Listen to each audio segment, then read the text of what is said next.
नमस्कार मित्रांनो, 3P share market क्लासेसमध्ये पुन्हा एकदा आपल्या आजच्या या सेशनमध्ये आपल्या सर्वांचं मनपूर्वक स्वागत करतो. मित्रांनो, कालपर्यंतच्या भागामध्ये आपण शेअर मार्केटची बेसिक माहिती आपण काही गोष्टींमध्ये समजून घेतली. त्याच्यानंतर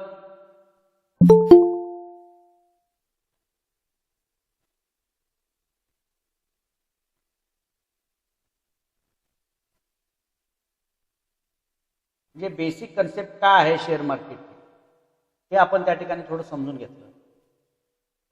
त्याच्यानंतर शेअर मार्केटमध्ये जे ॲनालिसिस केलं जातं त्यातला पहिला पार्ट जो होता आपला फंडामेंटल ॲनालिसिस, म्हणजे कंपन्यांची क्वालिटी आपल्याला चेक करायची आहे, कंपन्या चांगल्या कंपन्या आपल्याला शोधायच्या आहेत, त्यांची फंडामेंटली फायनान्शियल स्ट्रेंथ आपल्याला चेक करायची आहे.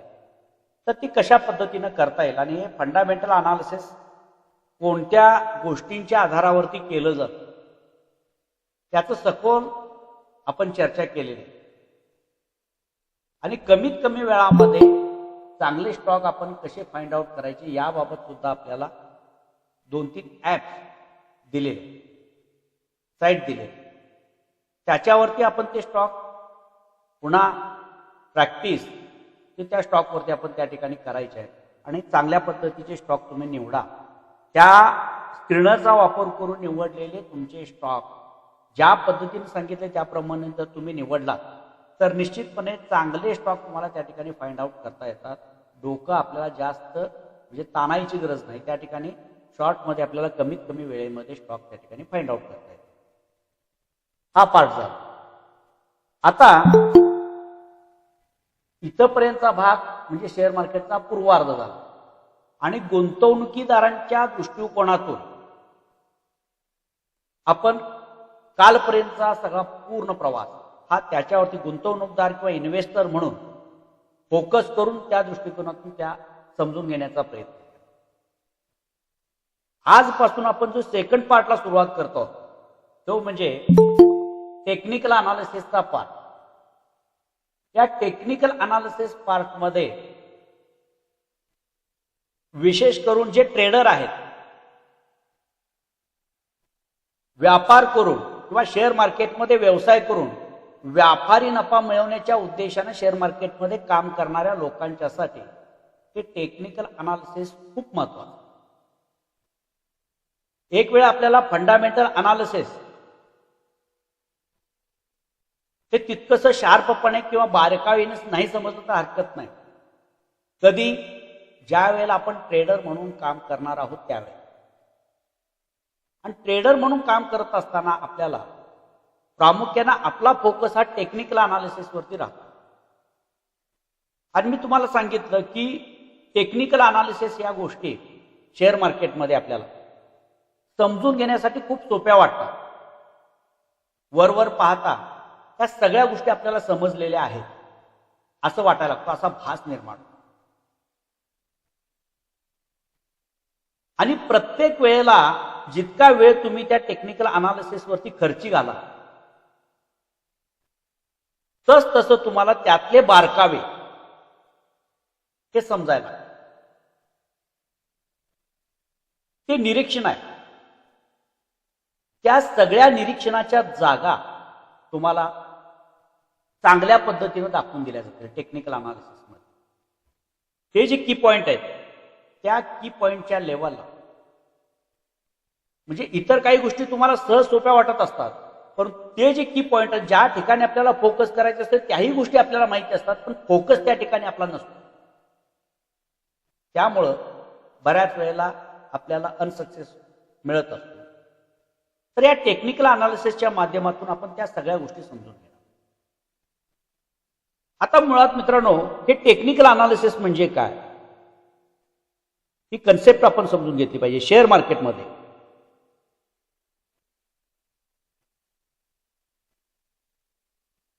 तर शेअर मार्केटमध्ये टेक्निकल अनालिसिस म्हणजे भूतकाळातील डाटा पाहून, म्हणजे कंपन्यांच्या प्राइसमध्ये, कंपन्यांच्या शेअर्सच्या प्राइसमध्ये भूतकाळामध्ये जे चढ उतार झालेले आहेत किंवा प्राइसमध्ये जी मुवमेंट आलेली आहे त्या मुवमेंटचा अभ्यास करून त्या स्टॉकच्या प्राइसमध्ये कशा पद्धतीनं हाय लो किंवा कन्सॉलिडेशन ह्या ज्या काही बाबी आहेत याचा अभ्यास करून घडून गेलेल्या गोष्टींच्या वरती अभ्यास करून त्या निष्कर्षावरती वर्तमान काळामध्ये किंवा भविष्यात त्या स्टॉकच्या प्राइसमध्ये काय मुवमेंट येऊ शकेल याचं निरीक्षण करणं, याचा निष्कर्ष काढणं म्हणजे टेक्निकल अनालिसिस. म्हणजे आज एखाद्या स्टॉकची जी प्राइस आहे ती इथून पुढे काय मुवमेंट करू शकेल हे समजण्यासाठी याच्या अगोदर काही दिवसापूर्वी, काही महिन्यापूर्वी, काही वर्षांच्या मध्ये त्या स्टॉकच्या प्राइसमध्ये कशा पद्धतीची मुवमेंट झालेली आहे हे आपल्याला पाहावं लागतं आणि त्याच्यानुसार मग तो स्टॉक आता इथून पुढे काय करेल किंवा त्या स्टॉकच्या प्राइसमध्ये काय बदल घडू शकतो याचा आपल्याला निर्णय घ्यावा. यालाच टेक्निकल अनालिसिस म्हणतात.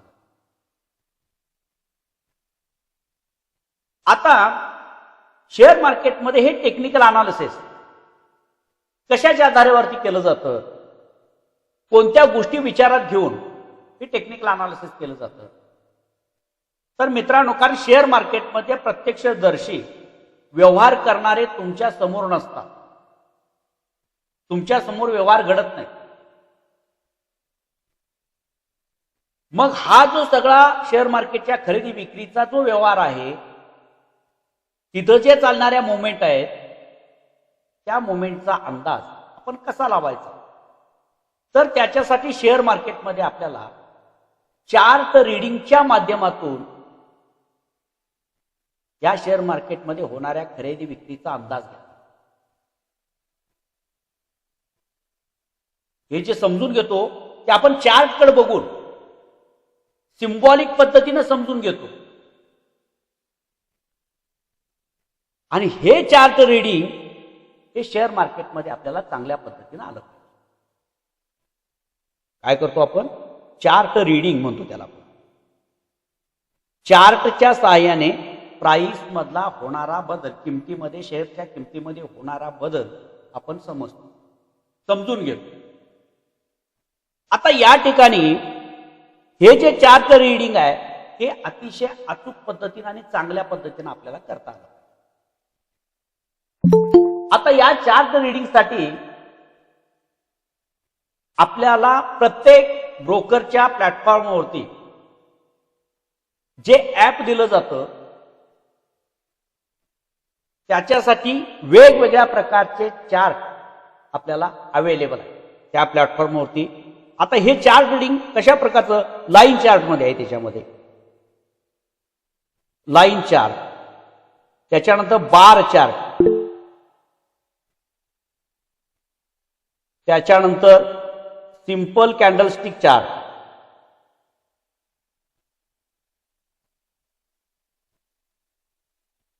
सिंपल कॅन्डलस्टिक चार्ट, त्याच्यानंतर ॲकनशी,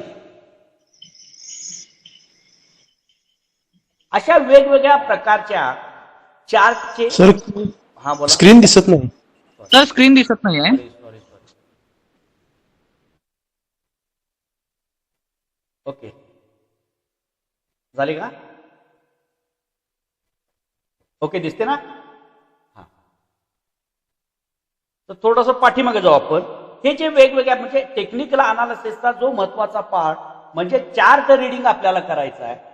चार्ट वरती ज्या हालचाली दिसतात, तिथं ज्या मुवमेंट दिसतात त्याच्यावरून शेअर मार्केटमध्ये एखाद्या कंपनीच्या शेअर्समध्ये खरेदी विक्रीचे व्यवहार कशा पद्धतीने चाललेले आहेत, त्या ठिकाणी बायर्स आक्रमक आहेत का सेलर्स आक्रमक आहेत, कोण अधिक प्रमाणामध्ये त्या ठिकाणी अग्रेसिव्ह आहेत, या सगळ्या गोष्टी आपल्याला या चार्टच्या माध्यमातून समजून घ्यायच्या. आणि याच्यासाठी वेगवेगळ्या प्रकारचे चार्ट आपल्याला पाहायला मिळतात. लाईन चार्ट आहे, त्याच्यामध्ये बार चार्ट आहे, सिंपल कॅन्डलस्टिक चार्ट आहे, हॅकॅनसी कॅन्डलस्टिक चार्ट आहे. वेगवेगळ्या प्रकारचे ट्रेडर वेगवेगळ्या प्रकारच्या चार्टच्या सहाय्याने हे टेक्निकल अनालिसिस करत असतो. आपण या सगळ्या गोष्टीमध्ये जायचं नाही. आपल्याला फक्त एक लाईन चार्ट आणि दुसरा म्हणजे सिंगल कॅन्डलस्टिक चार्ट, या दोन चार्टची माहिती आपल्याला घ्यायची. हे दोन चार्ट का, त्यातही लाईन चार्ट आपण केव्हा केव्हा तरीच वापर करणार आहोत, त्याचा अधिक प्रमाणामध्ये वापर करणार नाही. ज्या वेळेला आपण अडचणीत येऊ, काही संभ्रम निर्माण होतो अनालिसिस करताना, त्यावेळेला आपण लाईन चार्टचा, आणि इतर वेळेला आपण या सिंगल कॅन्डलस्टिक चार्टचाच आपण कायमपणे वापर करणार आहोत. आणि सर्वात जास्त प्रमाणामध्ये याच कॅन्डलस्टिकचा चार्टचा वापर आपण केला तो सिंपल कॅन्डलस्टिक चार्टचा. आता या पद्धतीनं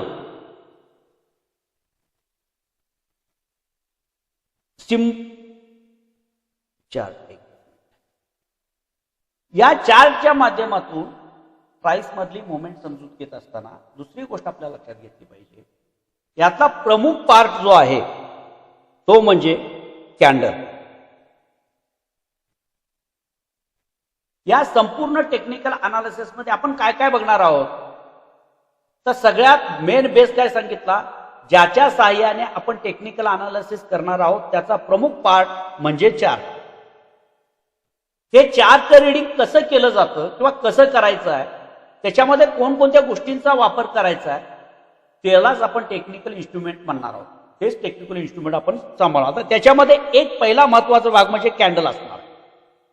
ही कॅन्डल्स आपण समजून घ्यायची आहे. या टेक्निकल अनालिसिस मध्ये सगळ्यात महत्वपूर्ण भाग जर कुठला असेल लक्षात ठेवा, जर तुम्हाला कॅन्डलस्टिक चांगल्या पद्धतीनं रीड करता आली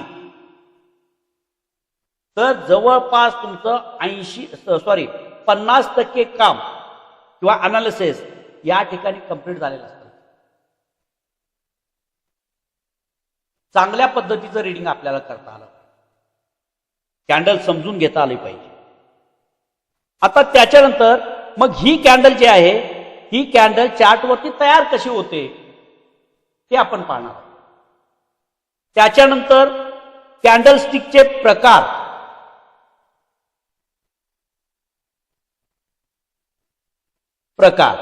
म्हणजे काय, तर चार्टवरती ज्या वेगवेगळ्या स्वरूपाच्या कॅन्डल्स आपण बघतो त्या एकसारख्या कॅन्डल्स नसतात, वेगवेगळ्या आकारामध्ये तयार झालेल्या कॅन्डल्स असतात. काही कॅन्डलना खालच्या साईडला शॅडो जास्त असते, बॉडी छोटी असते. काही कॅन्डलला वरच्या साईडला शॅडो दिसते, काही कॅन्डलला बॉडी छोटी असते, दोन्ही साईडला शॅडो असते. काही कॅन्डल्स छोटे असतात, काही कॅन्डल्स मोठे असतात, काही कॅन्डलना शॅडोच नसते. म्हणजे अशा पद्धतीनं ज्या चार्टवरती आपण कॅन्डल्स बघतो त्या वेगवेगळ्या प्रकारच्या कॅन्डल्स त्या ठिकाणी असतात. त्या कॅन्डल्स काय असतात, वेगवेगळ्या प्रकारच्या कॅन्डल्स असतात.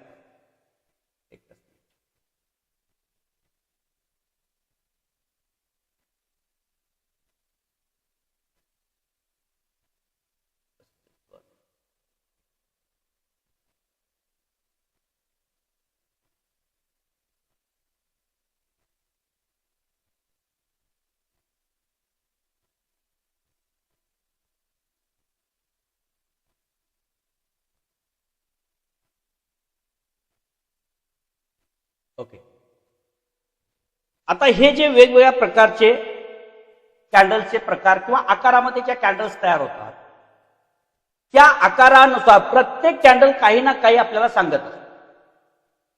प्रत्येक कॅन्डल ही काही ना काही आपल्याला सांगत असते, तिची लँग्वेज आपल्याला समजली पाहिजे. आता हे कॅन्डलचे जे प्रकार आहेत याच्यामध्ये काही बुलिश कॅन्डल आहेत, बुलिश कॅन्डलचे प्रकार, नंतर बेरिश,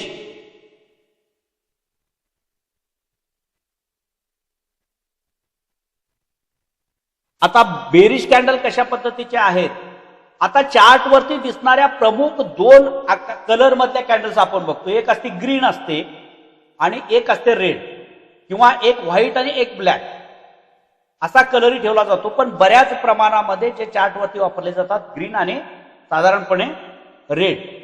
आता ग्रीन कॅन्डल असते तिला बुल कॅन्डल म्हणतो किंवा बुलिश कॅन्डल म्हणतो आपण, जी मार्केटमध्ये आपल्याला तेजीचा ट्रेंड सांगते.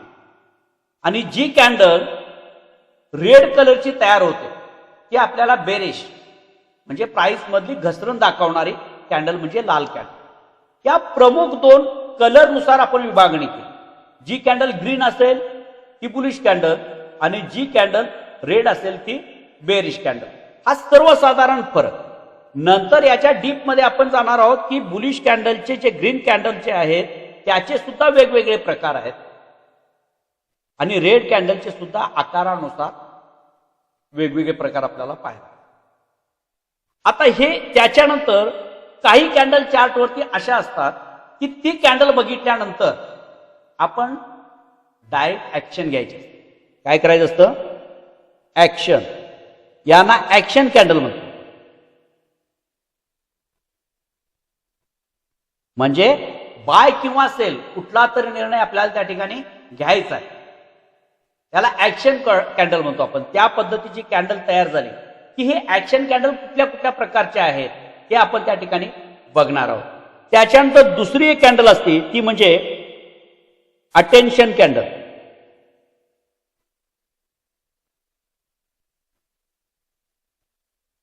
अटेन्शन कॅन्डल काय करते? तुम्हाला सावध करते. या ठिकाणी तुम्ही कुठल्याही प्रकारचं डिसिजन घ्यायचं नाही. ती कॅन्डल तयार झाली चार्टवरती की तुम्हाला काय सांगते? तुम्ही थांबा, तुम्ही कुठलाही व्यवहार करू नका, तुम्ही खरेदीचा व्यवहार करू नका किंवा विक्रीचा व्यवहार करणार. वेट आणि वॉच. काय सांगते ती? वेट आणि वॉच, थांबा. ही अटेन्शन कॅन्डल सांगते. मग आता हे ऍक्शन कॅन्डल कुठल्या, अटेन्शन कॅन्डल कुठल्या, हे आपल्याला डिटेलमध्ये जाऊन समजून घ्यायचं. आता या कॅन्डल समजल्यानंतर ह्या सिंगल कॅन्डल आपण बघितल्या. एक एक कॅन्डल अजून म्हणजे आपण काय टेक्निकल अनालिसिस मध्ये बघणार आहोत त्याचे एक एक सुटे भाग सांगतोय आपण. कॅन्डल कशी सुरू होती इथपासून आपला प्रवास सुरू होईल. त्याच्यानंतर बुलिश कॅन्डल कशाला म्हटलं जातं, बेरिश कॅन्डल कशाला म्हणतो आपण ते पाहणार आहोत. त्याच्यानंतर पुढे जाऊन ऍक्शन कॅन्डल कशाला म्हटलं जातं किंवा कुठल्या प्रकारच्या कॅन्डलला ऍक्शन कॅन्डल म्हणतो आपण. आता पुढे जाऊन जसं आपण म्हटलं की फंडामेंटल अनालिसिस करत असताना रेशो कुठल्या प्रकारचा आपण करतो आहोत किंवा कुठल्या कॅटेगरीचा आपण फंडामेंटल अनालिसिस करतो आहोत हे आपल्याला नाही समजलं तरी चालेल, पण ते अनालिसिस मात्र आपल्याकडून झालं पाहिजे. तसं या टेक्निकल अनालिसिस मध्ये त्या कॅन्डलची नावं तुम्ही विसरलात तरी काही हरकत नाही. कुठल्याही कॅन्डलला काही नाव तुम्ही दिलं तर त्याच्यामुळे फरक पडत नाही. परंतु ती जी कॅन्डल तयार झालेली असते त्या कॅन्डलवरती आपल्याला काय डिसिजन घ्यायचं आहे हे आपलं पक्का असलं पाहिजे. हे आपलं पक्का असलं पाहिजे. इतक्या डीपपणे त्या कॅन्डलला आपण समजून घेतलं पाहिजे. एक. त्याच्यानंतर आता या सिंगल कॅन्डल्स ज्या तयार होतात वेगवेगळ्या आकारामध्ये तयार होतात. त्या वेगवेगळ्या आकारानुसार त्या कॅन्डलना काही नावं दिलेली. मग त्याच्यामध्ये हॅमर आहे, त्याच्यानंतर इन्व्हर्टेड हॅमर आहे, हँगिंग मॅन आहे, शूटिंग स्टार आहे, रेव्हिस्टन बुजी आहे. अशा वेगवेगळ्या प्रकारे नावानं ओळखल्या जाणाऱ्या कॅन्डल ही जॅपनीज नाव आहे. आता त्याच्या डीपमध्ये आपल्याला जायची गरज नाही. मी तुम्हाला सांगितलं नावं विसरले तरी आपल्याला चालेल, पण चार्टवरती दिसणारी ती कॅन्डल आपल्याला काय सांगते हे आपल्याला समजलं पाहिजे. ते डिटेल आपण समजून घेणार आहे की कुठल्या आकाराची कॅन्डल कुठं तयार झाल्यानंतर त्याच्यानंतर काय रिॲक्शन प्राइस मध्ये घडते हे आपण डिटेलमध्ये पाहणार आहोत. आता या सिंगल कॅन्डल्स बघितल्यानंतर विशिष्ट प्रकारच्या दोन कॅन्डलची जोडी आपण बघितली. त्या ज्या चार्टवरती तयार होणाऱ्या कॅन्डल आहेत त्या कॅन्डलच्या जोडीच्या आधारावर काही पॅटर्न तयार होतात आणि दोन कॅन्डल्स मिळून तुम्हाला काहीतरी सांगण्याचा प्रयत्न करतात. दोन कॅन्डलची जोडी तयार झाली की ती जोड तुम्हाला काय सांगते, या ठिकाणी तुम्हाला बायची संधी आहे किंवा या ठिकाणी तुम्हाला सेलची संधी आहे किंवा या ठिकाणी तुम्ही थांबलं पाहिजे. त्या दोन कॅन्डल्स मिळून आपल्याला सांगतात. याच्या काही जोड्या आहेत त्या जोडींचा आपण अभ्यास करणार आहोत म्हणजे कॅन्डलच्या पॅटर्न्स मध्ये जोड्या सिंगल. आता काही वेळेला तीन कॅन्डल्स मिळून तुम्हाला काहीतरी सांगण्याचा प्रयत्न करतात. बाय करा की बाय करा किंवा सेल करा हे सांगतात. हे जे 3 कॅन्डल्स मिळून सांगतायत ते सुद्धा आपल्याला रिडिंग करता आले. त्याचे काही पॅटर्न आहेत ते पॅटर्न आपण समजून घेणार आहोत. त्याच्यानंतर अनेक कॅन्डल्स मिळून एक एक एक एक असा कॅन्डल जसा चार्ट पुढे जात जाईल तसं त्या टाइम फ्रेम मध्ये अनेक कॅन्डल्स एका विशिष्ट ठिकाणी पोहोचल्यानंतर, म्हणजे विशिष्ट ठिकाणी म्हणजे कसं की समजा प्राइस खालून वरती जायला लागली आणि वरती जात असताना एका ठराविक उंचीवर जाऊन पोहोचल्यानंतर प्राइस मध्ये मोठ्या प्रमाणामध्ये वाढ झाल्यानंतर त्या ठिकाणी त्या कॅन्डल्स आहेत त्या कॅन्डल्स मध्ये चेंज व्हायला, बदल व्हायला, आणि बदल होताना इथं चार्ट वरती काहीतरी विशिष्ट प्रकारच्या आकृत्या तयार होतात, ज्याला आपण चार्ट म्हणतो. अनेक कॅन्डल्स पासून चार्ट तयार होतात. हे ज्या वेळेला वरच्या टॉप लेवलला तयार होतात तिथं तयार होणारे चार्ट कुठले आहेत ते कसे बघायचे, त्याच्यावरती आपण बाय आणि सेलची पोझिशन कशी घ्यायची, त्याचा स्टॉप लॉस कुठं असतो, या सगळ्या गोष्टी आपण वेगवेगळ्या चार्टच्या, म्हणजे अनेक कॅन्डल्स मिळून तुम्हाला काहीतरी सांगतायत. ते काय सांगतायत ते आपल्याला समजतं. मी हे पुन्हा पुन्हा कॅन्डल्स का सांगतायत असं म्हणतोय आपण, कारण कॅन्डलच आपल्याशी बोलणार आहे. दुसरं कोणीही त्या ठिकाणी आपल्याला सांगणार नाही. ती कॅन्डल्स आपल्याला सांगणार आहे की या ठिकाणी काय होणार आहे, काय घडायला लागलेलं आहे. त्या कॅन्डलचं निरीक्षण आपल्याला करता आलं पाहिजे. हे अनेक कॅन्डल्स मिळून जे चार्ट तयार होतात, मग ते बुलिश ट्रेंडमध्ये असताना कुठले चार्ट तयार होतात टॉपला, बेरिश मुवमेंट म्हणजे मार्केट वरून खाली यायला लागलेलं आहे आणि खाली एका प्राइस लेवलला आल्यानंतर, एका ठराविक प्राइस रेंजला आल्यानंतर तिथं खालच्या साईडला कुठल्या प्रकारचे चार्ट तयार होतात, ते चार्ट कुठले, त्याचं रीडिंग कसं करायचं, त्या दोन्ही प्रकारच्या चार्ट आपण काय करून घेणार आहोत, समजून घेणार आहोत. त्याच्या पुढे गेल्यानंतर हे चार्ट रीडिंग झाल्यानंतर मार्केटमध्ये ट्रेंड आपण समजू. म्हणजे काय की मार्केटमध्ये 3 प्रकारचे ट्रेंड आहेत. एक बुलिश मार्केट असतं, एक बेरिश, म्हणजे एक तर मार्केट वरती जाणार, एक तर मार्केट खाली जाणार, किंवा मार्केट साइडवेज राहील, म्हणजे आहे त्या लेवलमध्ये पुढे सरकत राहील. मार्केट मागं जातं. मार्केटमध्ये 3च ट्रेंड असणार. एक म्हणजे अप ट्रेंड असणार, दुसरा डाऊन ट्रेंड असणार आणि तिसरा म्हणजे एक साइडवेज. आता हा जो अप ट्रेंड म्हणून आपण वरती ज्या वेळेला जातो त्यावेळेला काय होत असते, स्टॉक किंवा त्या शेअरची प्राइस वाढत जात असते, वाढत जाते. मग याच्या वाढीची सुरुवात किंवा हा जो ट्रेंड आहे, हा ट्रेंडची सुरुवात कुठून होते. बऱ्याच वेळेला आपल्याला सुरुवात माहित नसते की ट्रेंडची सुरुवात कुठून होते. बुलिश ट्रेंड आहे आपण म्हणतो, पण ऍक्च्युअली त्या ट्रेंडची सुरुवात कुठून होते हे आपल्याला समजून घ्यावं लागेल. ट्रेंड सुरू झाल्यानंतर तो कन्फर्म झाला पाहिजे आणि मग कन्फर्म झाल्यानंतर त्या ट्रेंडला आपण बुलिश ट्रेंड म्हणतो. हा ट्रेंड सुरू कुठं होतो हे आपल्याला समजून घ्यायचं आहे. डाऊन ट्रेंड सुरू असेल तर म्हणजे मार्केट ज्या वेळेला वरून खाली जातं, खाली जात असतं, तो डाऊन ट्रेंड कुठनं सुरू झाला, कधी सुरू झाला, त्याचं मूळ आपल्याला शोधता आलं पाहिजे. आणि हे समजल्यानंतर मार्केट ज्या वेळेला साईडवेज असतं किंवा एकाच विशिष्ट रेंजमध्ये मुवमेंट करत असतं, ज्याला आपण साईडवेज म्हणतो, त्या साईडवेज मार्केटमध्ये आपली ट्रेडिंग स्ट्रॅटेजी काय असली पाहिजे, त्याही गोष्टी आपण त्या टेक्निकल अनालिसिसमध्ये पाहणार. आता ज्या वेळेला चार्ट वरती परत आणखीन कुठले टूल वापरतो आपण, काही टूल आपण आडव्या लाईन्स मारतो. चार्ट वरती ज्या कॅन्डल्स तयार झालेल्या असतात त्या चार्ट्स वरती आपण आडव्या स्वरूपाच्या लाईन मारतो, याला आपण सपोर्ट म्हणतो, सपोर्ट आणि रेजिस्टन्स.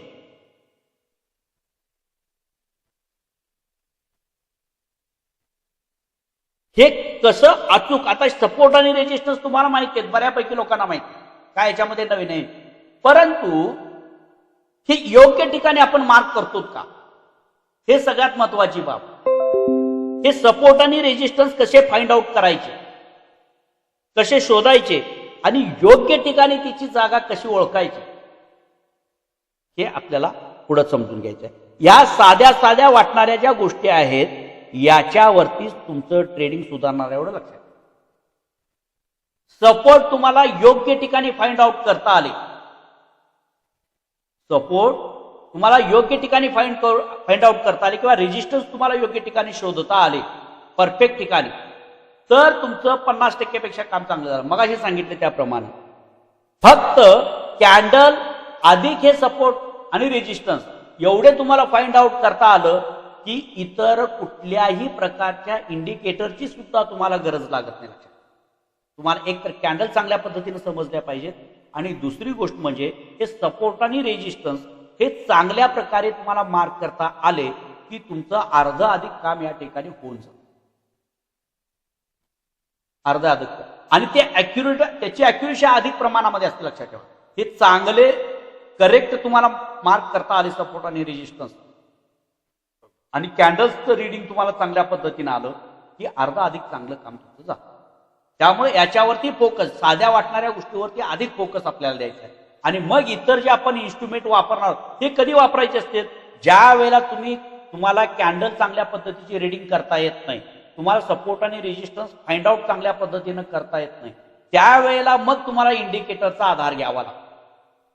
तुम्हाला चार्ट वरती काय घडतं आहे, ती लँग्वेज कॅन्डल काय सांगतायत हे तुम्हाला समजत नाही, काय बोलते हे समजत नाही, अशा वेळेला तुम्ही मग त्या इंडिकेटरचा आधार घेता आणि इंडिकेटर वरती आलेले सिग्नल हे लेट आलेले असतात. त्याच्या अगोदर जर मॅन्युअल तुम्हाला समजायचं असेल तर त्याच्या अगोदर हे तुम्हाला कळतं की या ठिकाणी मी अगोदरच फाइंड आउट केलेलं असतं की या ठिकाणी तर असं घडलं तर इथनं ट्रेंड चेंज घडू शकतो, इथे हे घडायला पाहिजे, आधी ठरवलेलं आहे आणि तुम्ही ठरवल्याप्रमाणे तिथं घडलं की तिथून पुढचा प्रवास तसाच घडणार आहे. फक्त ते तुम्हाला शोधता आलं. मग त्यामध्ये आता याच्यामध्ये ज्या सपोर्ट आणि रेजिस्टन्स म्हणतो आपण, हे कसे फाइंड आउट करायचे हेही पाहणार आहोत. याच टेक्निकल अनालिसिस मध्ये पुढे आपण चार्ट वरती तिरक्या लाईन्स मारतो, आपण याला ट्रेंड लाईन म्हणतो. आपण जसे आपण होरिजेंटल किंवा आडव्या प्रकारच्या लाईन्स मारतो त्यांना आपण सपोर्ट आणि रेजिस्टन्स मार्क करतो म्हणतो. आता हे सुद्धा सपोर्ट आणि रेजिस्टन्सच काम करतो. आपण तिरक्या लाईन मारतो चार्ट वरती, कॅन्डल्सला धरून आपण तिरक्या लाईन मारतो आणि अनालिसिस करतो. त्या तिरक्या ज्या लाईन मारतो आपण याला काय म्हटलं जातं, ट्रेंड लाईन म्हणतात. आता ही ट्रेंड लाईन कधी मारली जाते, ज्या वेळेला मार्केट ट्रेंडिंग असतं, ज्या वेळेला मार्केट ट्रेंडिंग असतं त्यावेळेला ह्या ट्रेंड लाईन मार्क केल्या. ट्रेंड समजून घेण्यासाठी ट्रेंड लाईन मार्क केल्या. म्हणजे मार्केटमध्ये कुठला ट्रेंड चालू आहे हे समजण्यासाठी आपल्याला ट्रेंड लाईन मार्क करायची. हे आपण तिरकस मारतो. हे सुद्धा ज्या वेळेला मार्केट बुलिश म्हणजे ट्रेंडिंग असतं त्यावेळेला सपोर्ट देण्याचं काम, मार्केट ज्या वेळेला मुवमेंट मध्ये असतं, ट्रेंडिंग असतं, मग ते वरती जात असू दे, म्हणजे बुलिश मुवमेंट मध्ये असू दे किंवा बेरिश मध्ये असू दे, ते काय करत असतं, ट्रेंड लाईन या त्याला सपोर्ट करत असतं. ज्या ज्या वेळेला प्राइस या ट्रेंड लाईनच्या जवळ येते सपोर्ट घेते आणि वरच्या साईडला जाते, त्यामुळे सपोर्ट म्हणून ही ट्रेंड लाईन. मग ही ट्रेंड लाईन मार्क करत असताना आपण कोणती काळजी घेतली पाहिजे, ती ट्रेंड लाईन आपल्याला परफेक्ट मारता आली पाहिजे. ती ट्रेंड लाईन ही व्हॅलिड आहे का, करेक्ट आहे का, हे सुद्धा आपल्याला समजलं पाहिजे. आणि व्हॅलिड ट्रेंड लाईन आपण कशी मार्क करायची, त्याच्या ब्रेकआउट वरती आता ते पुढे जाऊन आपण बघणार आहोत. त्याच्या ब्रेकआउट वरती आपल्याला ट्रेड येतो, तो ट्रेड फसतो का त्याची कारण आपल्याला पाहिजे.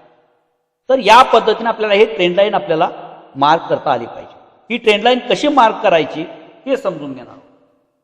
त्याच्या पुढे जाऊन आपण आपल्याला ट्रेंड लाईन मार्क करता आल्या, चार्ट वरती सपोर्ट रेजिस्टन्स काढता आले. आता काही चार्ट कसे घडतात लक्षात ठेवा. एक टॉपला मगाशी जाताना सांगायचं राहील तुम्हाला, काही चार्ट टॉपला बनतात, काही चार्ट कॅन्डलस्टिकचे चार्ट हे बॉटमला बनतात आणि काही चार्ट हे काय करत असतात, मार्केट कंटिन्यू चालत असताना कंटिन्युएशन मध्ये मार्केट ज्या वेळेला मुवमेंट मध्ये असतं त्यावेळेला सुद्धा काही चार्ट होतात. ते चार्ट सुद्धा आपल्याला रीडिंग करता आलं पाहिजे. काही विशिष्ट प्रकारचे पॅटर्न बनवतात, त्या पद्धतीचा पॅटर्न तयार झाल्यानंतर पुढचं अनालिसिस आपण काय करायचं ते त्याच्यावरती ठरवणार आहोत. या पद्धतीने आपण आता इथपर्यंतचा भाग म्हणजे सपोर्ट, रेजिस्टन्स, कॅन्डलचे वेगळे प्रकार, ट्रेंड लाईन या गोष्टी आपण समजून घेतल्या. त्याच्या पुढे जाऊन आपण थोडंसं ऍडव्हान्स लेवलला जात असताना तुम्हाला सांगितलं की मार्केटला मुवमेंट देण्याचं काम, मार्केटमध्ये मुवमेंट देण्याचं काम किंवा मुवमेंट समजून घेण्यासाठी आपण या सगळ्या इन्स्ट्रुमेंटचा वापर करतो.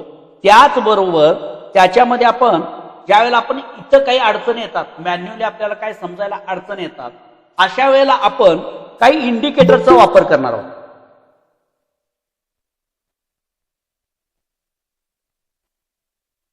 म्हणजे आपल्याला आपल्या कामामध्ये ऍक्युरेसी येण्यासाठी, अचूकपणा त्याचा अनालिसिस करता येण्यासाठी आपल्याला काही रिडिमेंट इंडिकेटरचा वापर करता येऊ शकतो. आता सपोर्ट आणि रेजिस्टन्स समजून घेत असताना मुव्हिंग ॲव्हरेजचा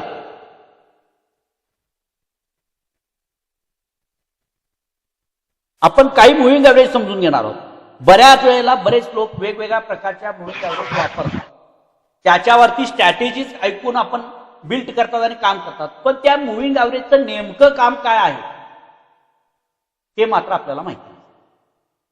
त्या मुव्हिंग ॲव्हरेज सपोर्ट आणि रेजिस्टन्सचं काम करतात हे इथपर्यंत सुद्धा तुम्हाला समजू शकेल. मुव्हिंग ॲव्हरेज काय करतात, एक प्रकारे ते सपोर्ट आणि रेजिस्टन्सच काम करत असतात.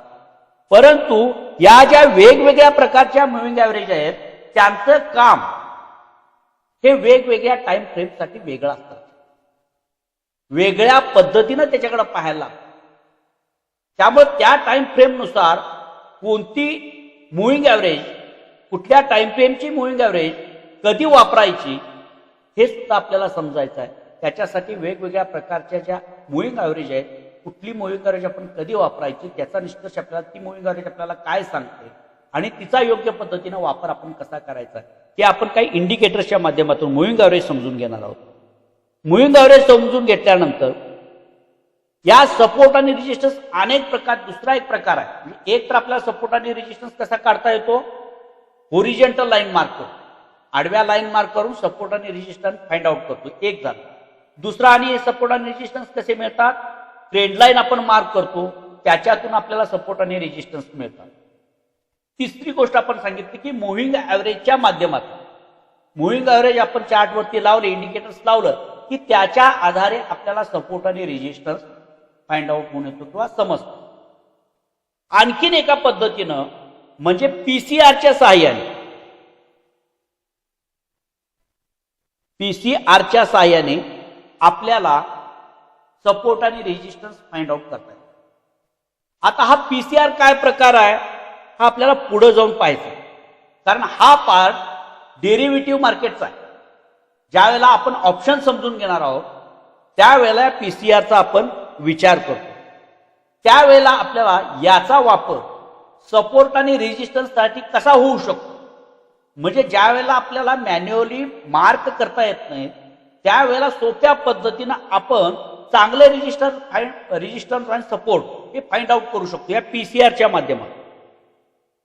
या पद्धतीनं सुद्धा हे जो पुट कॉल रेशो असतो त्या रेशोच्या माध्यमातून जे सपोर्ट आणि रेजिस्टन्स आपण मार्क करतो ते सुद्धा चांगल्या पद्धतीनं वर्कआउट होतात. याच्याशिवाय काही अतिशय सुंदर, जर हे सगळंच काही नाही गोष्टी घडल्या तुम्हाला, आता हे घडणार नाही असं म्हणणार नाही, ह्याच्यातलेच बारकावे आपण शोधायचं आहे. पण काय वेळेला आपल्याला अडचण वाटते त्यावेळेला तुम्हाला रेडीमेड टूल तुम्हाला दिलं जाईल की ते जर तुम्हाला ट्रेडिंग व्ह्यूवरती वापरता येईल, त्या ठिकाणी तुम्हाला हे सपोर्ट आणि रेजिस्टन्स ॲटो, म्हणजे तुम्ही न मार्क करता त्या ठिकाणी ॲटो पद्धतीनं मार्क होऊन येतं असो. त्याच्या त्या पार्टकडे आपण थोडंसं नंतर जाऊ. ॲटोमध्ये सोप्या भागामध्ये आपल्याला जे शिकायचं ते मॅन्युअली, कारण मॅन्युअली जे काम करणार आहोत तो अधिक परफेक्ट असणार आहे, अधिक परफेक्ट असणार आहे.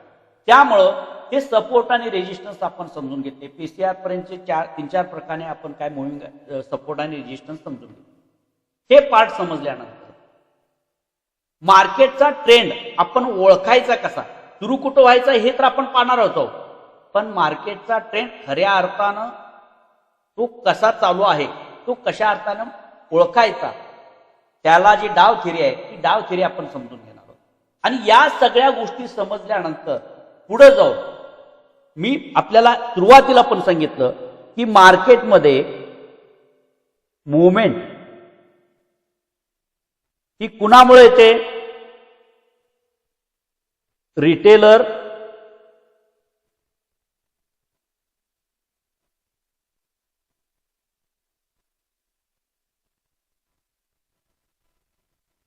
की बिग प्लेअर मुळे. आमच्या तुमच्यासारखे जे लोक काम करतात हे रिटेलर झाले, रिटेलर आहेत. आमच्या तुमच्यासारख्या काम करण्यामुळं मार्केटमध्ये मुवमेंट येत नसते. मुवमेंट येण्यासाठी बिग प्लेअरांनी केलेलं काम महत्वाचं. त्यांचा इंटरेस्ट, त्यांनी केलेल्या ऍक्टिव्हिटीचा प्रभाव हा मार्केटवरती आपल्याला दिसून येतो आणि त्यांच्यामुळं मार्केटमध्ये मुवमेंटमध्ये येते. मग हे बिग प्लेअर कोण तुम्हाला सांगितलं? हे बिग प्लेअर म्हणजे FII, DII जे इन्स्टिट्यूशनल बायर आहे. संस्थेचा पैसा या शेअर मार्केटमध्ये इन्व्हेस्ट करतात. हा मोठा पैसा असतो, त्यामुळे मार्केटमध्ये मुवमेंट येते. मग हे जे बिग प्लेअर आहेत, हे बिग प्लेअर कोणत्याही प्राइसला खरेदी करत नाहीत. हे इन्स्टिट्यूशनल बायर जे आपण म्हणतो हे कुठल्याही लेवलला खरेदी करत नाहीत, कुठल्याही लेवलला विकत नाहीत.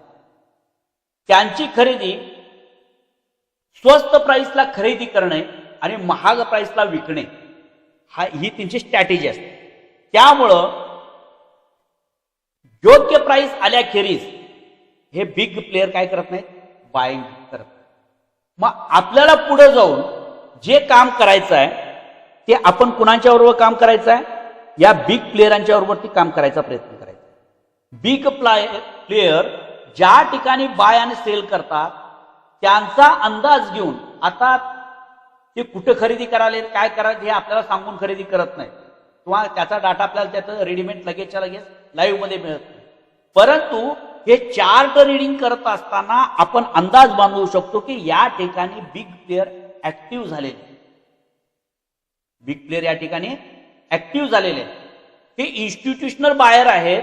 हे इन्स्टिट्यूशनल बायर खरेदी करायला लागलेले आहेत किंवा एका ठराविक रेंजला गेल्यानंतर हे इन्स्टिट्यूशनल सेलर सेल करायला लागलेले आहेत. त्यांच्या जागा आपण ओळखायला शिकायचं. त्यांच्या जागा आपण ओळखायला शिकायचं. आणि त्याने एकदा खरेदी करायला सुरुवात केल्यानंतर मग आपल्याला कन्फर्म झालं. आता 100% शेअर मार्केटमध्ये कन्फर्म काहीही नाही, ही गोष्ट एक लक्षात ठेवा.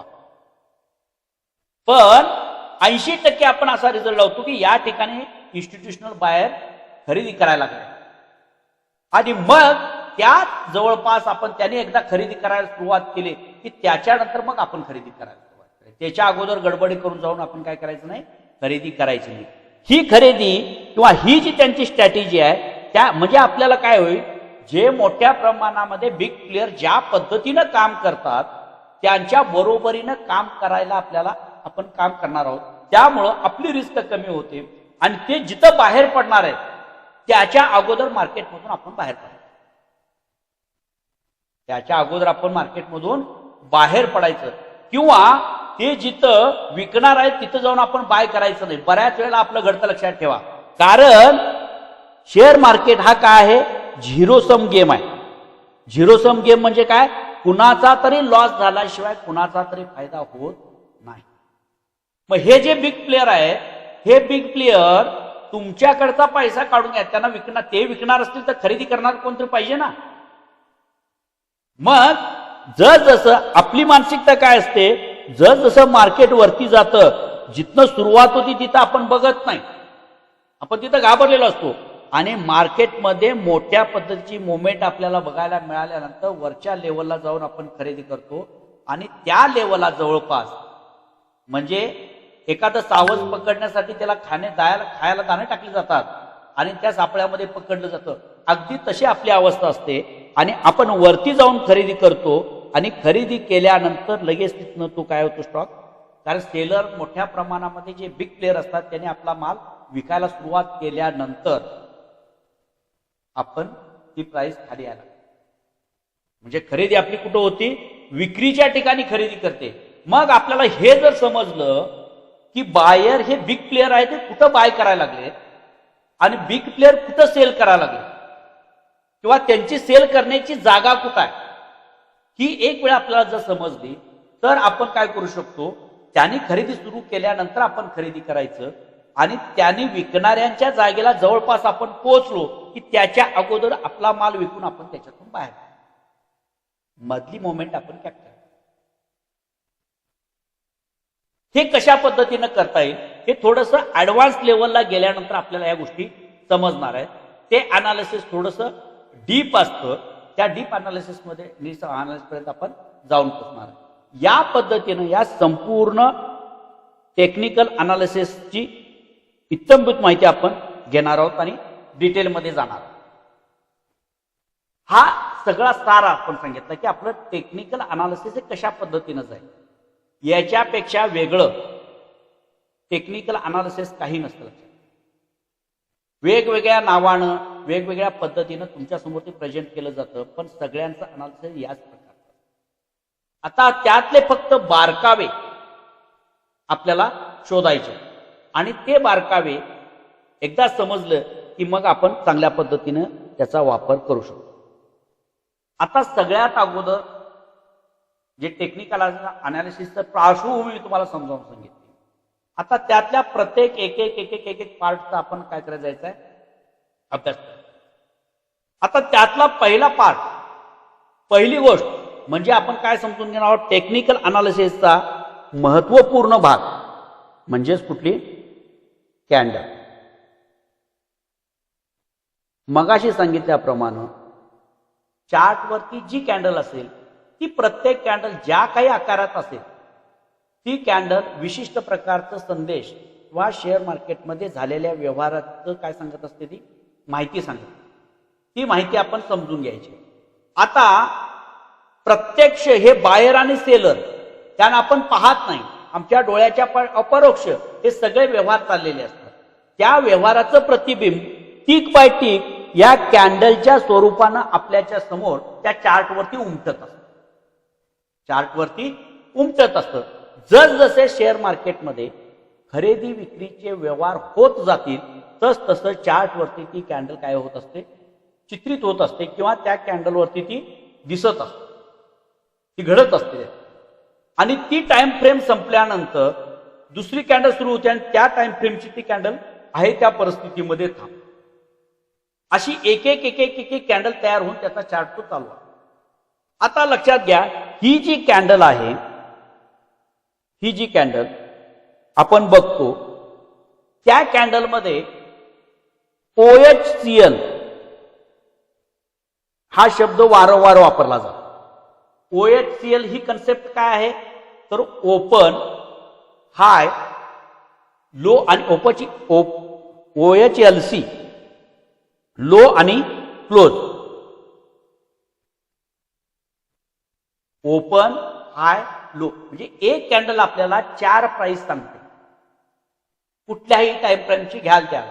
म्हणजे वन डेची कॅन्डल आपण एक लावले तर एका दिवसामध्ये त्या स्टॉकच्या प्राइसनं किती कमीला शेवटचा सौदा झाला, किती स्वस्तातल्या प्राइसवरती शेवटचा म्हणजे किती कमी प्राइसला सौदा झाला, त्या दिवसभरामध्ये जास्तीत जास्त त्या शेअरची प्राइस किती होती, मार्केट ओपन झालं त्यावेळेला त्या स्टॉकची प्राइस किती होती आणि मार्केट बंद झालं त्यावेळेला त्या स्टॉकची प्राइस किती होती. या 4 प्राइस आपल्याला या OHLCच्या माध्यमातून एका कॅन्डलच्या माध्यमातून समजून येईल.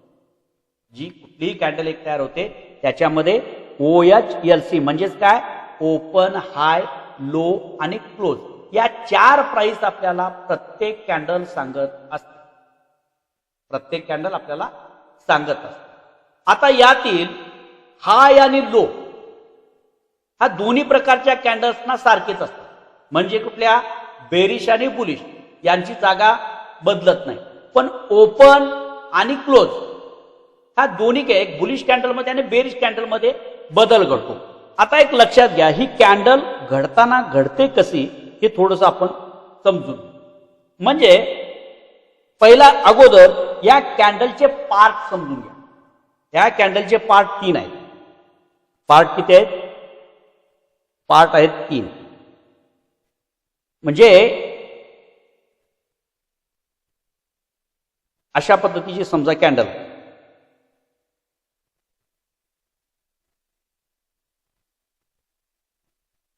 आता ही कुठल्या कलरचे हा पार्ट वेगळा. आपण बुलिश आता समजून घेतले की जी चार्ट वरती दिसणारी ग्रीन कॅन्डल आहे ती बुलिश कॅन्डल, म्हणजे सेलरांच्या पेक्षा वर्चस्व कुणाचा आहे, बायरांचा आहे, त्यावेळेला ती ग्रीन झालेली आहे. मग ती एका पॉइंट असते कसंही असते पण आहे ती बुलिश कॅन्डल. आणि जी कॅन्डल रेड कलरची तयार होईल, लाल रंगाची तयार होईल, त्याच्यावरती सेलर हवी झालेली आहे. बायरांच्या वरती सेलर हवी झालेली आहे, म्हणजे सेलरांची त्याच्यावरती मजबूत पकड आहे, ती रेड कलरची कॅन्डल तयार होते. या दोन्हीतला फरक. आता एक लक्षात घ्या, ही ग्रीन कलरची कॅन्डल आहे असं समजून चाल. चार्ट वरती दिसणारी चार्ट वरती दिसणारी जी कॅन्डल आहे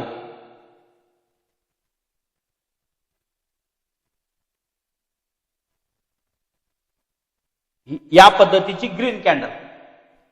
आता या एका कॅन्डल मध्ये आपल्याला तीन पार्ट कुठले आहेत. वरती जी एक लाईन दिसते आपल्याला,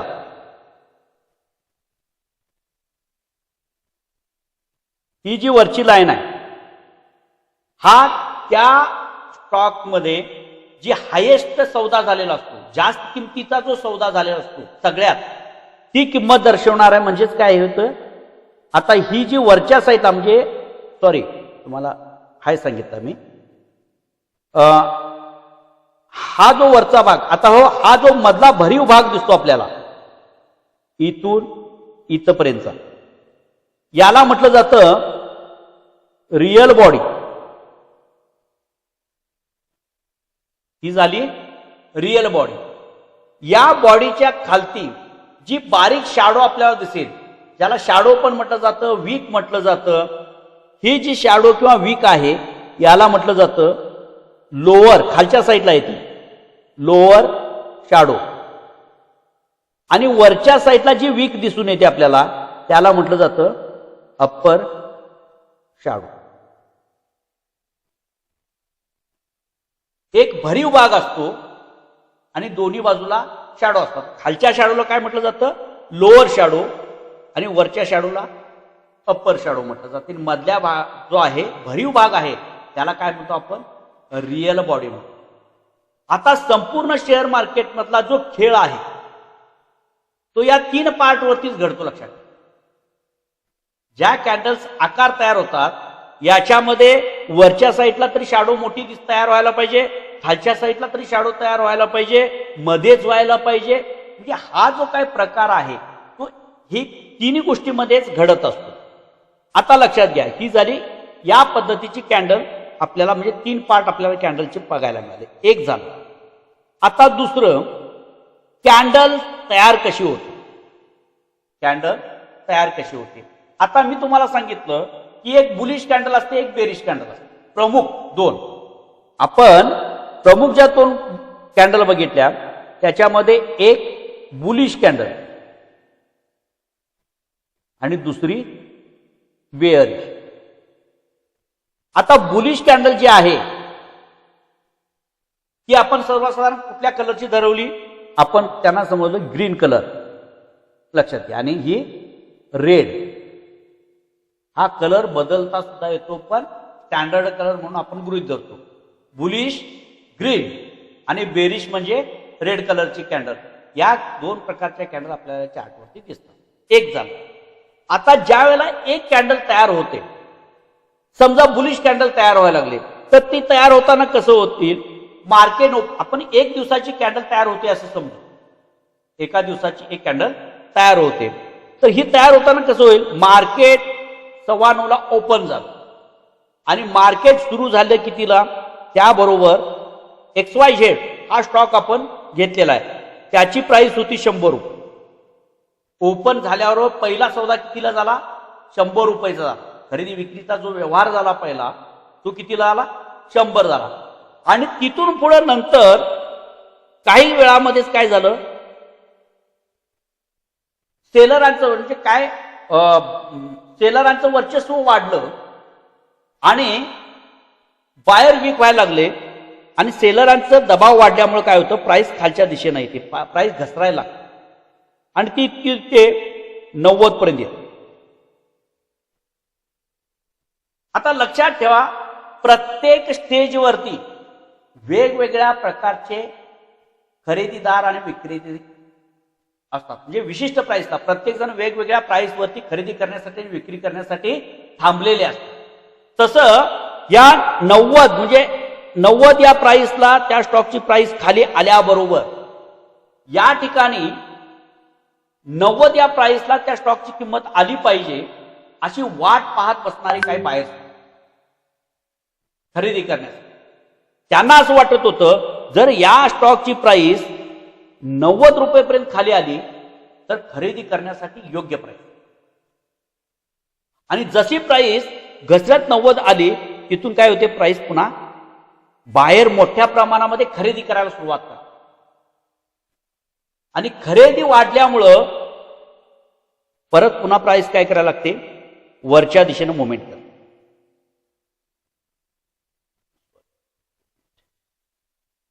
प्राइस काय करते, वरच्या दिशेनं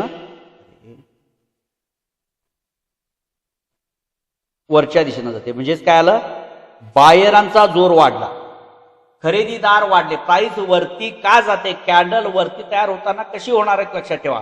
ओपन कुठं झाले, 100 रुपयाला पहिला सौदा झाला आणि मार्केट ओपन झाल्यानंतर काही वेळातच काय झालं, सेलर वर्चस्व, विकणाऱ्यांची संख्या वाढली, खरेदी करणारे कमी झाले. त्यामुळे प्राइस काय होत गेली, खाली खाली खाली घसरत गेली. आणि जशी प्राइस ती 90 रुपयेपर्यंत जाऊन पोहोचली त्या ठिकाणी जे लोक खरेदी करण्यासाठी मोठ्या प्रमाणामध्ये थांबलेले होते त्यांनी खरेदी करायला सुरुवात केली.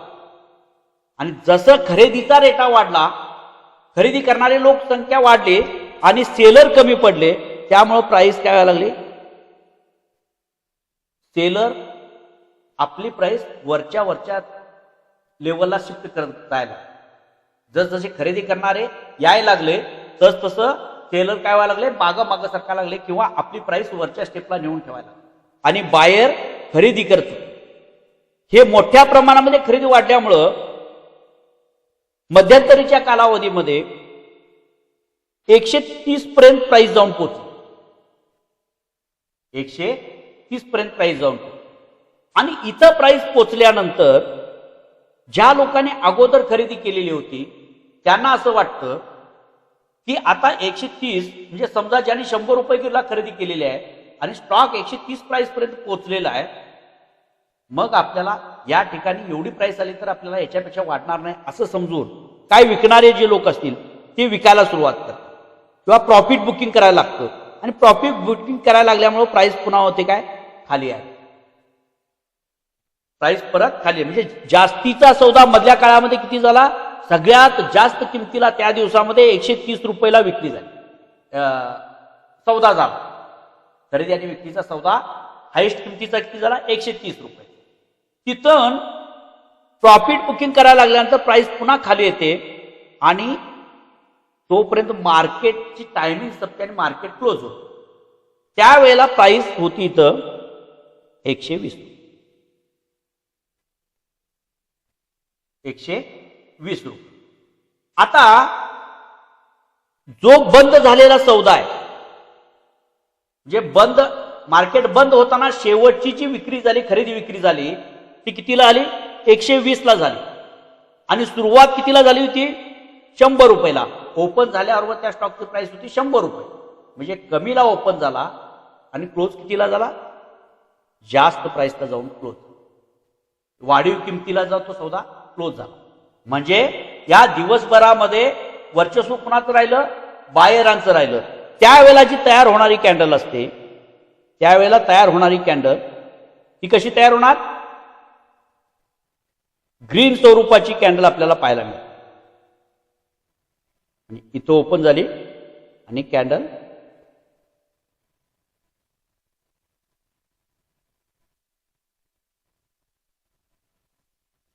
इथं ओपन झाली, वरती गेली.